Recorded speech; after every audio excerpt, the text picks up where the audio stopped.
Assalomu alaykum. Anglayotganlar Şinjan Xalq Nashriyati 2005-yil 1-oyda birinchi qatim nashr qilgan tarixiy roman Qonliq iz. Avtori Muhammad Ali Hilim. 12-bob. İblis tipirlaydi. Kim birov bag'rini zulmda tildi, u o'z vujudini yarador qildi. Fariddin Attar. 1. Tun qarong'usi bo'lib, atrofni qo'yiq tuman qoplagan edi. Yiroqdan itlarning ansiz qavashlari, eshaklarning bemahal hangrashlari, qog'larning ushtum-tut qaqildashlari kecha jimjitligini buzib turardi. Jondan o'tkidak ochiq sovuq yanala o'z kuchini ko'rsatdi. Chin Tuanjang 300 ga yaqin askari bilan Bo'ka ambilining yamulga aran qechib kirib jinini omon saqlab qolgandan keyin Van Selangning yana yuqoridan askar talab qilishi bilan bu yurtqa dag'dug'ida kirib kelgan Van Seling askarlarini boshlab Arshanga atlangan edi. Uning shu vaqtdagi mag'rur holi Van Gotayni ilivatgan terniqig'imi tang qilmay bo'yin tiklashlari Van Selangni ochiq yutqizgan bo'lsa-mu, lekin buningga chidamaqdan o'zga chora bo'lmagan edi. U o'z hukmronligini saqlab qolish uchun vaqtincha vijdon, g'urur bilan hisoblashib o'ltirmaslikni oxiri tunib yetdi. Bu ishlar o'tib ketgandan keyin u yanela asliga kelib olaydi. Yuqoridan yordam talab qilayotgan yolg'iz ular emas-ku. O'zidan boshqa yana oldingi safda ili o'g'irlardan o'ziksiz zarba yeyotganlarmi bor-ku. Bularni o'ylasa, uning parakanda ko'ngli xili taskin tepib qoladi. Qo'mondonlik shtab qorosida Van Seling paltosini yepinchaqlab, tamakini uzildirmay chekib, uyan-buyan mingib yuratdi. Van Selingning manganda qilgan so'zi uning quliqida: "Sizlar 5 kundan keyin qo'y so'yib, go'sht pishirib turinglar. Esil tamaka haraqlarni, har xil qo'rimlarni taq qilib turinglar. Men g'albi bilan qaytib kelib, katta ziyofatga daxil bo'lay. Arshangni qaytirib ilish, yomuldikilarni qutuldirish qanchalik ishdi." Go'shtning qozonda qaynayotganligiga bir kun bo'ldi. Qozondagi suv qaynab yerim desa, yana suv quyilib turdi. Hech xabari yo'q. Van Gotay hilidan hiliga qo'rodan chiqib, qor bosgan oppoq yo'llarga qaraydi. Hamma yerda surlik jimjitlik hukm surayotgan. U qaytib kirib, hamma narsani taqlab asnab o'ltirgan oshpazlarga zahrini chachidi. Keynida agishib yurgan askarlarni bir necha qachat urib etdi. Titliq uning ichini siqib, uni shunchalik bearam qilib baratdi. U o'z go'shini o'zi yegidek bo'lib turganida otlarning ansiz duperlashlari bilan o'q ovozlari anglandi. Bu nima ish? Ular qaytib kelgan o'xshaydi. U balkim g'albi bilan qaytib kelgan bo'lsa, osmonni qartib o'q etayotgandi. Van Gotay shundoq deginicha sirtqa qarab 2 qadam tashladi. Dal shu asnoda bir ot pushqurib, o'zangida puti esilib qolgan birini asta so'rab kirdi. Bu Van Gotayning Van Selingga hadiya qilgan chilon to'riq eti edi. Buni ko'rib, Van Gotayning qadamlari ixtiyorsiz to'xtab, chiroyida qon didori qolmadi. U kekashlab aran qarab, "Baq, u kimkan?" deyaladi. "Xo'p, Seling." Konvoyi burilib ot yiniga ketdi va ansiz varqirdi. "Seling, bu Van Selingkan. U o'libdi. O'g'irlar kepti." Van Seling asliga kelib o'zini tuzashtirdi. Ondan hangvaqib o'rnida qetib qolgan konvoyining yiniga berib, "Bayon nima deding?" dedi tishlarini g'uchurlatib. "U Van Selingkan, o'libdi. Uning kaynidan nima deding? O'g'rilar sening mushundoq kekashlab yurganligingdan mushu kunga qoldim. Anangni eshak." Van Seling tapanchisini bilidan sug'urib ilib, uni etib tashladi. Anda sanda etilgan o'q ovozlari yanila anglanyotdi. "Van Seling, o'g'rilar kepti." Bir askar qo'rg'a ansiz varqirab kirdi. "Anangning o'g'risi keptimi?" Van Seling unimi etib kayniga uchirib etdi-da, ishxonasiga ittik mingib kirib ketdi.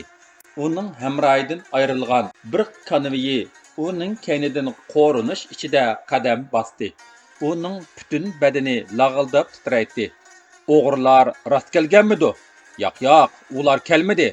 Van Selin ashunda xiyollar bilan xili uzun o'ltirdi.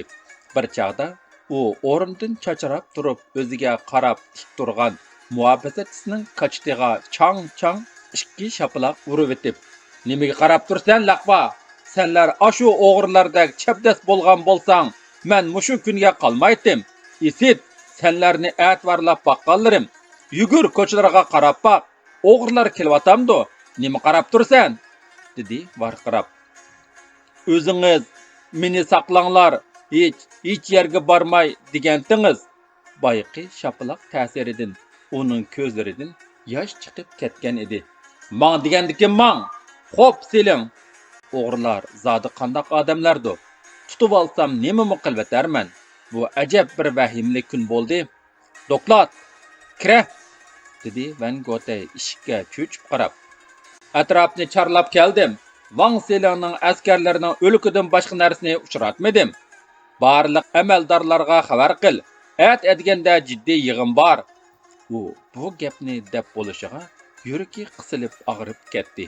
Beshi qiyib, ko'zlari qorong'ulashdi. Qo'rqinchli tus olgan yapma qapoqlari, qarayib tartishgan yuzlari lipildab ketdi. "Boshqa gap bormi, Seling? Askarlarga ayt, muhofizatni kuchaytsin. Xo'p, Seling." Konvoy chiqib ketgandan keyin Van Gotay ig'ir tartib o'rindiqqa o'zini tashladi. Uning tamakini ulab chekishlari dard alamlarini bosolmadi. Kalpiklari yirtiq chapanning mezidek sangilab turadi. U nimagadir ko'zini qiymayotgandek, bir ishni qilolmagandek, bir ishni qilishni unutib qolayotgandek tuyg'uda bo'layotdi. U turibla yon peshiga yengni sanchilgandek o'rnidan chachrab turib ketadi. O'g'rilar kirib o'zini etib tashlaydigandek hilidan hiliga derazadan sirtqa qarab qo'yadi. Barat palvon boshchilik qilgan partizanlar yo'llarda Wang Selingning askarlariga qaqshatqich zarba berib, shahargacha qo'g'lab kirgan edi. Barat palvon amdi fursatni qo'ldan bermay, partizanlarni bir qur tartibga solgandan keyin shahardagi go'mindonchilarga hujum qilishni ko'ngliga tutdi. U ulardan qo'rqishning hojati yo'qligini tushunib yetgan edi. Barat palvonning raicha bo'lsa-u allburunla shiddatli jangni boshlagan bo'ladi. Biroq Irdani bilan Nazarov uni so'g'uq qon bo'lishga undab, ishni bir-birlab qilishning yo'lini ko'rsatib kelyotdi. Ammo Barat palvonning faqatla chidag'uvchiligi qolmadi. Van Selingga kuchi yetadiganligiga ko'zi yetgan edi. Turib o'q ovozi anglanadi. Bu Barat palvon boshchiligidagi partizanlarning atgan o'qi edi. O'q ovozi Van Gotayni texmo aloqadorlikka soldi. U mushuk oldidagi chashqandek uyon buyonga o'zini atatdi. Bu kecha Van Gotay kirpik qaqmay vahima ichida aram tong atqizdi. Tong atqandan keyinla ko'ngli sal joyiga tushgandek bo'ldi. Shundaqdimi yana bir narsa ichini tatilab to'lgan turadi. U chidayolmay vatadi. Ikkinchi, yig'inga qatnashuvchilar bir-birlab kelishga boshladi. Ular Van Gotayning chiroyini ko'rib qo'rqqandan titrab, "Bir ig'iz so'zni xato qilib qolsak chatoqkan. Bo'ldi, so'zlamayli qo'yayli. Oqshomqi o'q ovozi bizga o'xshashlar. Unimi vahimaga silib bearam qilgan. Wang Selingning mag'lubiyati uni xilila azoblagan o'xshaydi" deganlarni xiyol qilishadi. Lekin yangi hokim Van Gotayga "Ishni buzgan mushu" degandek zaharxandalik bilan qaraydi. Van Gotay hasrat azobdan chiroyi qaqdek qo'rilib, ko'zlari o'ltirishib ketgan edi. U chag'annimi tititliq ichida o'tkazdi. Yegini yegan, ichkini ichgan bo'lmadi. Shu topda yig'inda o'ltirganlar uning ko'ziga ajoyib bir maxluqlardek g'alita, badbashira ko'rinib, badallari tikanlashdi. Ko'zlarini ching yumib yana ochdi. Yana shu manzara. Yig'inga kelganlar başlarını tuvan silishib, sukut ichida o'ltirishadi. Ular Van Gotayning buncha jiddiy yig'in etishida qandoq sabab borligini bilishga oldirishadi. "Biz arqa-arqadan mag'lub bo'ldik. Oldingi sapdakilardanmi xo'sh xabar yo'q. Ular jing'i chekinyotidi. Biz barliq aloqalish vositalaridan mahrum qoldik. Bugun kechda chekinimiz. U oxir gapning naq o'zinla aytdi. Gapni agitib ko'nglini texmu g'ash qilishni xohlamadi. Helimu bu gap uning ig'zidan noiti ta'sirda chiqdi. Jang qo'mondonlik shtabidan tasdiq qilishga bizning vaqtimiz yetmaydi. Tayyorlikni obdan qilayli. U yig'ilib tas-tas qilyotdi. Uning bu yerdan mangu ayrilish xiyoli yo'q edi. Uning so'zi o'ltirganlarga maydek yoqdi. Biroq baya shodlik ichida o'tgan kunlari ularni qon yutqizayotdi. Nimishqa chekingidekmiz? Texi askarlarimiz borg'u, ular bilan adoqcha ilishib ko'rayli yoki yuqoridan yana yordam talab qilayli, dedi Lanshing o'rnidan cho'chirab turib. Bo'ldi, mushunchlik bo'lsin. Bu yerga ilgir oxir bo'lib kelgan 6000 askardan 400 ga yaqin askar qoldi. Biz o'tni vaqtida o'chira olmadik. Bular o'zlarini tonidi. O'zini toniganlarga teng kelgili bo'lmaydi. O'zimizni qiynamayli, dedi Van Gotay siyliq so'zlashga tirishib. U Lanshingning qaramliqini, rahimsizligini va yuraklikligini yoqtirg'achqa uningga qattiq tegmaydi. Van Gotay o'ltirganlarga xiyolchan ko'zlari bilan qarab chiqdi. Vishotdan ko'zlarini uningdan ilib qochdi. Yangi hokim uning ko'ziga o'zini masxara qilib kulayotgandek ko'rinib ketdi-da, g'ujjida ochiqqa kelib, yana o'zini besib oldi. Yangi hokim, barat degan nimalar ko'rinmaydi-ku. O'ylab topgan aqlingiz oxirda nim foyda keltirdi, dedi Van Gotay o'zini salmoq tutib. Ular borg'u, dedi yangi hokim qizdirib tatirib. Yolg'on so'zlamang. Bizning odamlar ularni hech yerda uchratmabdi. Ular ili o'g'irlarning odamlari ekan. Undaq emasdi. Balkim sirtqa chiqib ketgandi. Ularga yana chapan yepib o'g'irlarga qitilib ketgandi da. Van Seling ortiq so'zlashni xohlamay qoldi.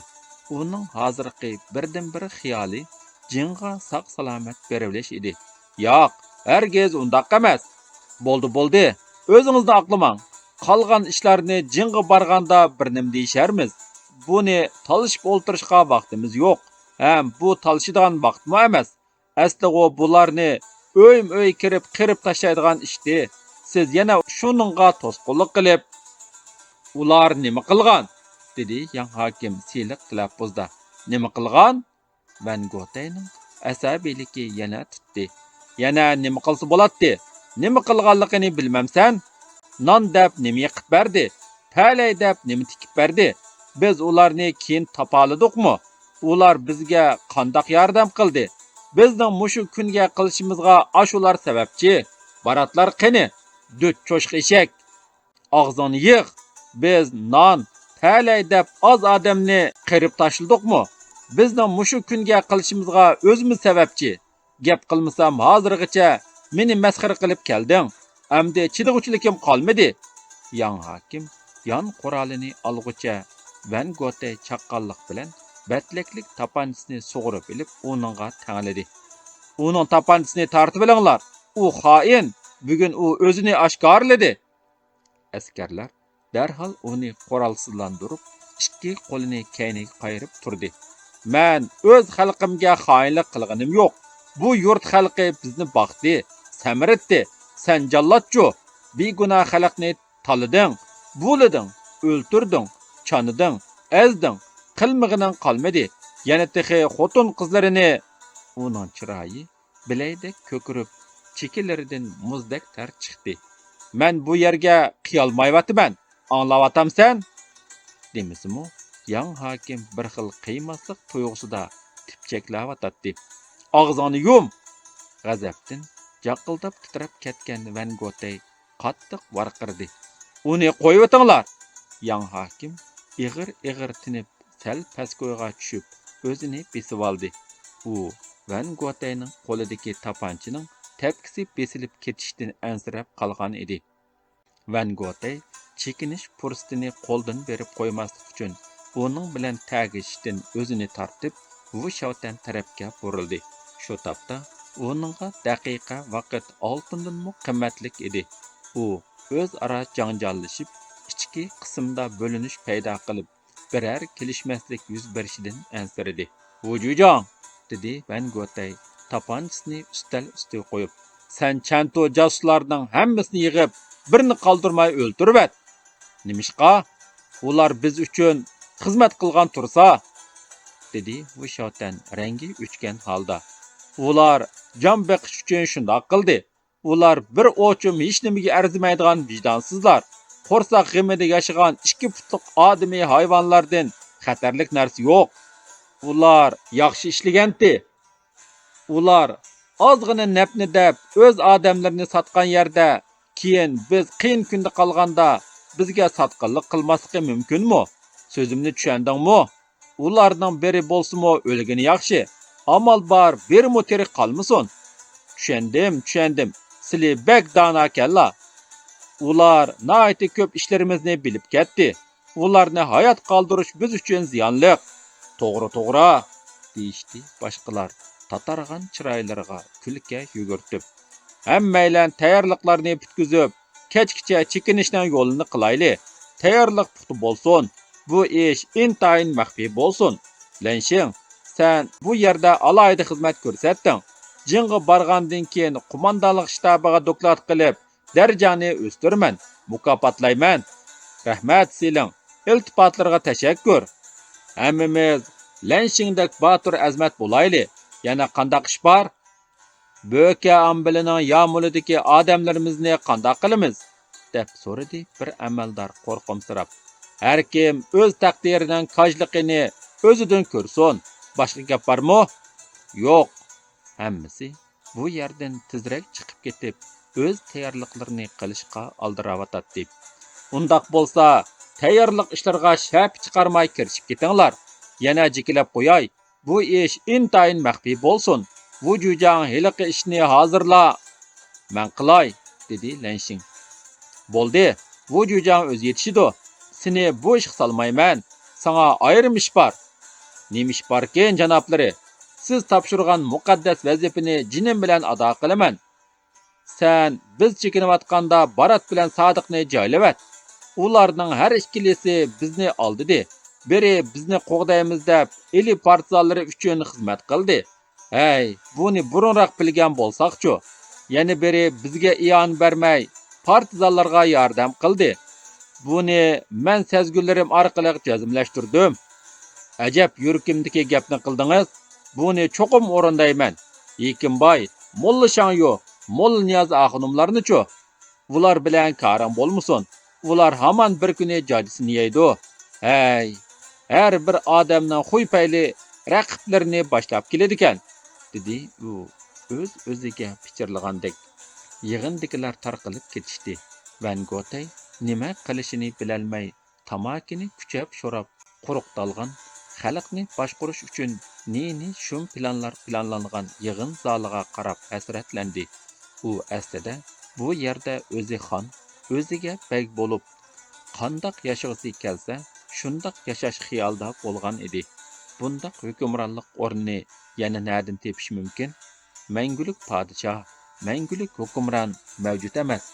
U o'ylagan sari azoblanib bearam bo'ladi. Ko'ngliga tasalli bo'ladigan so'zlarni tepishga urinadi. Ko'chaga chiqib ko'ringanligi odamni chepib qirib tashlag'isi keladi. Shu taqda u ushuk harisiga o'xshab qolyotadi. Ajab yer edi bu, dedi u o'ziga so'zlab. Andin muhofizatchi, narsalarni tez yig'ishtir, deb varqirdi yig'lamsirgandek ovozda. Bugungi yig'inda bo'lingan gap so'zlarni eshikning yonida mo'kinib turgan G'affarbek anglab qoldi. U bu xabarni Barat palvon Sodiq boylarga qandoq yetkazishni bilolmay, qorong'u tushishni kutishga majbur bo'ldi. U amdi bulardan manguga ado-judo bo'lmoqchi. Hamma yerda bir xil ansizchilik hukm surayotdi. Qo'ru ichida askarlar aldirash uyan-buyan mang'atdi. Bir-biriga qarashqimi vaqti yo'q edi. Hamma yerda tashlandiq narsalarni uchratqili bo'ladi. Bo'ron uchib, ko'ngilsizlik yig'ib turgan bu qo'rodan qon hidi purab turadi. G'affarbay Qarang'uliq əmdila ziminğa yeyilganda Sadiq bayning uyiga arqa ko'chalar bilan aldirash berib, ichkirki qo'rovga kirdi-da, uyining derazasini chekdi. Kim? dedi Sadiq Xuyjang. Men G'appar bek, muhim xabar elib keldim. Bugun van silinglar jinga qochmoqchi. U qechish oldida siz bilan Baratni o'ltirishni Lanshinga topshirdi. Qechib qutulishning amalini qilinglar. Ular hozirlik keladi. Men Baratga xabar qilay. G'appar bek shundoq debla ko'zdan g'oyib bo'ldi. Uni bir xil qo'rqinch besib turardi. Sodiq boy G'appar bekning so'zlaridan shubhilanib, dilg'ul bo'lib turib qoldi. Uning yuragi bir shumliqni sezgandek ansiz ko'pildaydi. U uydan qo'rg'oga chiqib osmonga qaradi. Osmon bulutli bo'lib, qor uchqundab tushayotdi. So'g'uq bargancha adayotdi. Qayerdandir itlarning ansiz qavashlari anglanib turardi. Bular rost qocharmi? Aytang, bundaq oson qochish nada bor? G'appar bek xato anglab qolgandi. U shunda xiyollar bilan arsaldiliq ichida xili turib qoldi. Vaqt o'tmoqda. Darvozaning ochilishi bilan tang etilgan o'q uni tikmollaq atqizibdi. Bu 1945-yili 17-fevral edi. Lanshin Barat palvonni izlashga vaqt ajratolmay qoldi. 18-fevral juma. Quyosh qon rang ufqdan ko'tarilib chiqib, oltindek nurlarini chechishga tamshilayotdi. Nepiz oqish bulutlar yeyilib turgan osmonda qapoq esilgan kaptarlar g'ung'ildab ovoz chiqarib uchayotdi. Atrofdan bir xil tasvirligisiz ozodalik yig'ib turardi. So'g'uq yanada jondan o'tadi. Barat palvon qaysar azimatlarini agashtirib, tintish ilib bordi. U cho'ldarab qolgan bo'rtala garnizon qo'mondonlik shtabiga kirganida, quruqdalgan bu quruning hamma yeridan g'iriblik yig'ib, qog'oz parchalari uchib yuradi.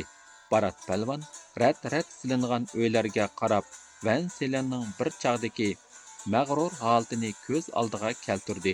Ham bu jahonning g'alaytiligiga hayron bo'ldi. Hech uyda odam yo'qkan, dedi bir partizan yigit. Yuringlar, soqchi idorasiga borayli. Barat palvon chopchib turgan oq bo'z etini kayniga burdi. Otning butun badanidan g'o'r ko'tarilib turardi. Bu otga qamchi ketadigandak emas edi. G'uljining to'liq ozod bo'lganlik xabari, eli partizanlarning shiddat bilan olg'a ilgarilayotganligi, go'mindangchilarning sharmandalarcha quyrug'ini xoda qilib, jinga qechib ketishi Barat palvonni itidek bir joyda turolmas qilib borardi. Uning ruhi texmi urg'ub, tortgan jafolarimo ko'ziga ko'rinmayotdi. Ham qini qizib, o'zini tutolmaydigan darajaga yetdi. U bu yerga baldurroq hujum qilmaganligiga o'kinayotdi. Ular jimjitlik hukm surgan, nurg'unlagan begunoh jonlarning shafqatsiz qushxonasi bo'lgan soqchi idorasining ishigidan kiribla, otlaridan chabdaslik bilan tushdi. Baratka, ma uyda jasadlar turdi, dedi Sidiq ko'kko'z qo'li bilan cho'ngroq bir xonani ko'rsatib, uning ko'zlari jiddiylashgan edi. Barat palvon uyga kirib jasadlarga zansilib qaradi. Zokir Quloq, Tursun Tingting, Hashim Mashka, Aysxon qatorliqlarning jasadlari bir-biriga mingishib yotadi. Xoin deganga har ikki tarafdan yaxshi kun yo'q. Bular oson o'libdi. Xalq oldida rasvo bo'lib, so'rilib yurgan bo'lsa, asli munofiqning umri bunda qisqa bo'lmaydi, dedi Barat palvon ularga yerginch bilan qarab, uning ko'ngli ilishayotdi. Ajab yaxshi bo'pti, dedi bir partizan. Tirik qolgan bo'lsa, baribir haqlar o'ltirib o'tadi. Bularni yerlikida qo'yib o'tayli, dedi Barat palvon. Uning qalbida bularga nisbatan hissashlik paydo bo'lgan edi. Bular bizga shuncha askiliklarni qilgan tursa, nimishqa yerlikida qo'yg'udekmiz? Qosimjoda o'ngdi. Bular ozg'an bandalar, kang qo'rsoq bo'layli. Kang qo'rsoqligimiz, oq ko'ngilligimiz bir kuni pushaymon yugizidi. Ko'ngilchakning ko'ti o'choq deganni anglamaganmitingiz? Raqiblar bilan jang qilgan odam rahimsiz bo'lish kerak. Yilonni tirik qoldirsa, u hamon bir kuni tirik qoldirg'uchini chaqadi. Baratka, bu yerda yana jasad turadi. Barat palvon yugurib eng chetdagi uyga kirdi. Qolganlarmi uning orqasidan yetib kelishdi. Jasadlarning orasida Abdulla bilan Rahmonning jasadi ichinishli holda yotadi. Ular to'niqsiz bo'lib ketgan edi. Tashurak jallodlar, bularni ajabmi qiynab o'ltiribdi. To'tinglar bu yerda qilib, qolganlar men bilan menglar. Ularning nega qochganligini, qaysi yo'l bilan ketganligini aniqlab, eng yaqin yo'l bilan qo'g'layli. Anangni xap. Saqchi idorasiga ruhsiz kirib kelgan Shamolxon Barat palvonning yiniga asta keldida, deymu demaymu degandek arsaldiliq ichida qoldi. Oxir Shamolxon demisa bo'lmaydiganligini o'ylab yetdi. Barat Sodiq boyni lanshing etibdi. Nima? U yo'shirinmabdi-kanda. Barat palvonning beshi qayg'andek bo'lib, ko'zlari qorong'ulashdi. U saldan keyin esiga kelib, "Anangni, itning bolasi, seni burunla o'ltirib atsam bo'pti-kan. Esit, ishlarimizga ta'sir yetmasin debdiman. Xayr, o'limga keyin borayli. Avval ularni qo'g'lab tutib, qisos olayli. Sodiq boy bizga ko'p yordamlarni qilgan edi." Barat palvonning ko'ngli buzilib, ko'zlarida ikki tomchi yosh lig'irildida, etini shahar ko'chasiga qarab choptirdi. Partizanlarning qonlari qizib, qon to'lgan ko'zlaridan g'azab uchqunlari chochirdi. Ular miltiqlaridan o'q uzib ko'chaga shavqun suran bilan chiqishdi. Xushalliq yoshlarini to'kib turgan xalq ularga olqish yangratdi. "Yashab ket o'g'lonlar! Baqqan atanglarga hashqalla! Alloh sizlarga rahmatini aymasin! Barat palvonga barakalla!" Barat palvon otning yuginini so'l qo'lida kuchab tortib, o'ng qo'lida miltiqidan osmonga qaratib o'q uzdi. Oqboz ot kishnab oldi, ikki putini egiz ko'tardi. "Yurtimiz ozod bo'ldi. O'lganlar uchun qisos olamiz." Shaharning sharq tarafidan qo'llarini pulang'iltib, bir necha partizan cho'qon suran qilib, ot choptirib kelayotdi. "Ozodlikka chiqdik, hur bo'ldik. Yurtimiz ozod bo'ldi." Xalq saldak eqib kelib, Batur o'g'lonlarni quchoqlab so'yishdi. Otlariga mahkam esilib, o'zangilarini so'yib ketdi. Yangroq sadolar bu yurtni larziga salatdi. Chimangul partizanlar orasidan yoshqa to'lgan ko'zlarini ertib etib, qurbonni izlaydi. Qurbonning ko'rinmasligi uning bag'rini qon qilib, shum xiyollar kallasida agidida, beshi pirqirab yiqilib tushgili tas qoldi. Qosim Joda uningga qurbonning arshangda qolganligini aytgandan keyinla Chimangulning chiroyiga qon yugurib, qayg'u hasratlar qaynagan ko'zlari bo'lakchilan nurlandi. U Qosim Jodani quchoqlab olg'ili tas qoldi. "Jamoat!" dedi Barat palvon yuqori ovozda. "Vaqt qiz. Biz mangmasak bo'lmaydi. Biz dushmanni yo'qotib qisos olishimiz lozim. Sizlarga Xudodan madad tilaymiz." Xalqning og'zidan yangirgan guldir mamadek ovozlar bo'shliqni zilzilaga soldi. "Bizmi bormiz? Dushman bilan ilishib o'lsak armanimiz yo'q", deb varqirashdi bir qism cho'nglar. "Jamoat talishib o'ltirishga vaqt yo'q. Sizlar qilib qilinglar. Sizlar Sodiq boyning va turmada yetib vahshiylarcha o'ltirilgan xalqning ozodligi uchun jon tasadduq qilganlarning nomini tushirib, yerligiga qo'yib o'tinglar. Biz dushmanga tezlikda yetishib, ularni tarmar qilayli. Qani o'g'lonlar, otlanayli." Partizanlar shiddat bilan hurra sadolarini yangratib, otlarining tizginlarini qo'yib berishdi. Jamoat dengiz to'lqinidek tavirnatdi. Ularning azob pardalari yirtilgan ko'zlarida shodlik qaynab, chiroyida baxt quyoshi parlab turadi. Ularning partizanlarga bo'lgan mehr muhabbati dengiz to'lqinidek o'rkashlaydi. Ularning kaynidan havaslanib qarashatdi. Yurtni ozod qilishga ayni vaqtda ishonch bog'layolmaganlar amdilikda ko'z oldidagi mo'jizlarni ko'rib, xijillikdan yerga kirib ketgudek bo'lishayotdi. "Biz yo'lvosbek, Molla Shangyo, yekin baylardan so'rab baqayli. Ular qaysi yo'l bilan qochdikin?" dedi Yasin doktor. "Bo'ladi, shunday qilayli." Ular Molla Shangyoning uyiga kirganida, u ot eg'ilga mo'kinib olgan edi. Uni Abduz qari itni so'ragandek so'rab chiqdi. "Uning tegmanglar, u yashnib qolgan odam", dedi Barat palvon atdan tushib, ondan uning yeniga berib so'radi. Ular qani? Kim? dedi Mulla Shangyu jalaqlab titrab. Kim bo'ladi? Go'midanchilarni deydi. Bilmas bo'lvalg'inni qara. Bu qira eshakning amdi xalq oldida yuzini qandoqmi ko'tarib yasharsan? dedi Sidiq Ko'kko'z uni yevatgudek olib. Bundaqlatida yuz nemish qiladi? Tiz ayt. Bilmayman, rost bilmayman. Xudo haqqi. Xudoni tilga ilayotganini bu munofiqning. Yasin, sen Yo'lbosbayning uyiga berib qarab boq. Men Hekimbayning uyiga berib boqay. Barat palvon Hekimbayning uyiga borganida hashamatlik qoro ichi jimjit edi. Partizan yigitlar atrofni aqtirishga boshladi. Bu yerda ekan, dedi Sidiq Ko'kko'z Hekimbayni mangan orasidan so'rab chiqib. Mang, anangni, nimanda qo'rqsan? Itdek so'rilib olma deyman, dedi Sidiq Ko'kko'z ochiqi bilan uni bir nechini desivatdi. Undaq qilma Sidiq, varqirdi Barat palvon. Bundaq chayonlarga ich og'irtish gunoh. Bular hamon bir kuni chaqadi, dedi Sidiq Ko'kko'z Hekimbayni Barat palvonning oldiga eski palazni tashlagandek tashlab. Go'midanchilar na ketdi? Tura o'rningdan. Barat palvon uning nurg'unlagan qiz cho'kanlarni pul bilan buzgan qilmishlarini o'ylab, uningga nafrati qo'zg'aldi. Itivatmoqchi bo'lib yana turib qoldi. Chunki u tartibni saqlashda, yurtning tinch amonligini qo'g'dashda boshlamchi bo'lishi kerak edi. U ishni boshlab bersa, boshqalar. Sidiq Ko'kko'z Hekimbayning shillasidan tutib turg'izdi. Sizlar qo'g'limanglar. Ular aydurumda odami ko'p. Ular yana keladi. Sizlar barmanglar. Bekor qirib etadi. Xo'sh bo'lib ketay. Sizlar nima desanglar beray. Qirib etadi da'vatdamsan anangni. U kim? Biz kim? Da'vatgan gapini qara. Bu munofiqning.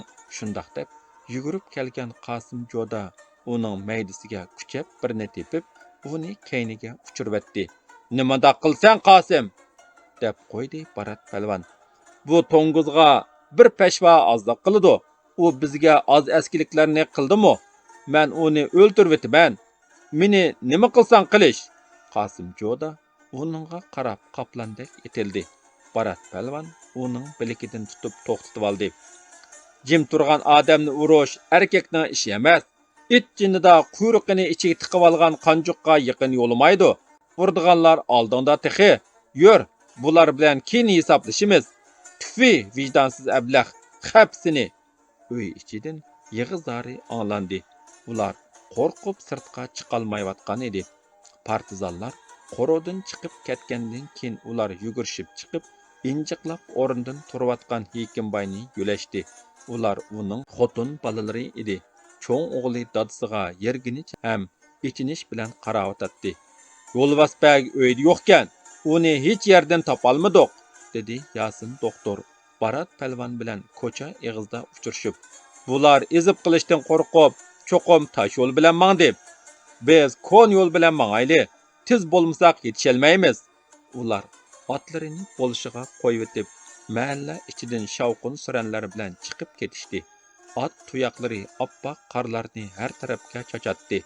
Yo'lda uchirgan kishilar bularga zo'qmanlik bilan qarshatdi. Ular keng dalaga chiqqanda dushmanlar xira-shira ko'rindi. Piyodalar yerib qolgan bo'lsa kerak, qadamlari asta edi. Ana, o yerdikan. Ular otlarini texmo tiz choptirishdi. Dushmanlar bara-bara iniq ko'rinishga boshladi. Piyoda ketib borganlarining do'lilariga esilgan miltiqlarining paynaklari yerga anda-sanda so'rilib qoladi. Ular partizanlarning qarsini ko'rib, o'lar terilishiga qaramay qochdi. Bir qismlari partizanlar yaqinlaganda ularga qaratib o'q chiqardi. Yaxshi, asirga tushsa birini mo at qilib bo'lmaydi. Qarshilik ko'rsatgani bak obda ish bo'ldi, dedi Qosim Jo'da. Ondan otning yuginini qo'yib o'tib, qurolini qo'liga oldi.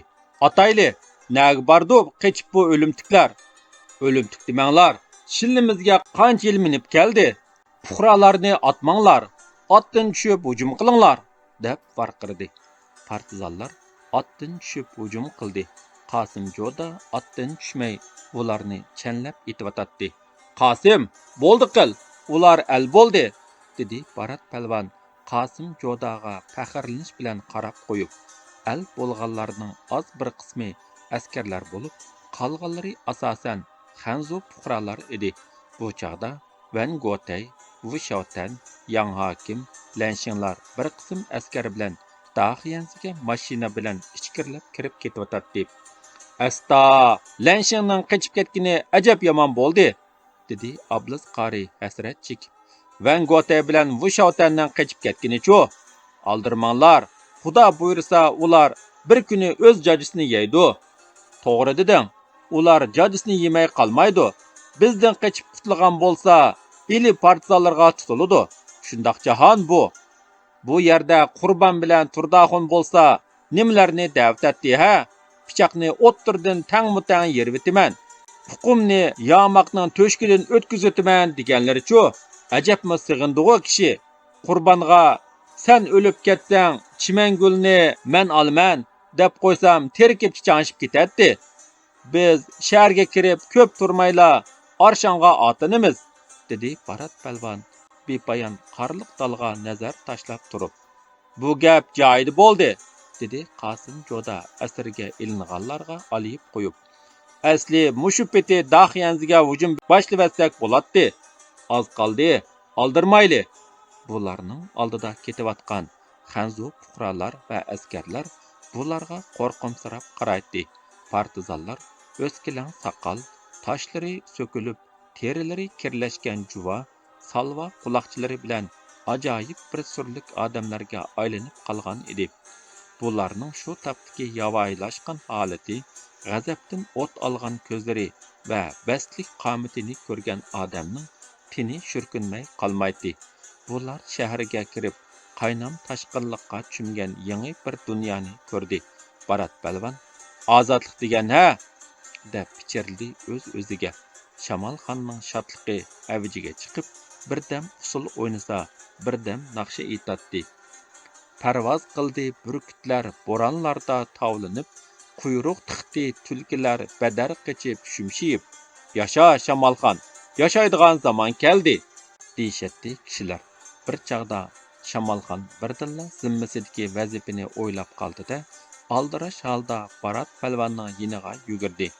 Erdani O'rtala shahrining ozod bo'lganlik xabarini anglab, darhol bu yerga yetib keldi. U bu yerda bir necha kun hayol bo'lgandan keyin Barat palvon bilan birlikda yana Arshonga yurib ketdi. Yurt xalqi ularni dag'dug'liq uzitib qo'ydi. 12-bob tugadi.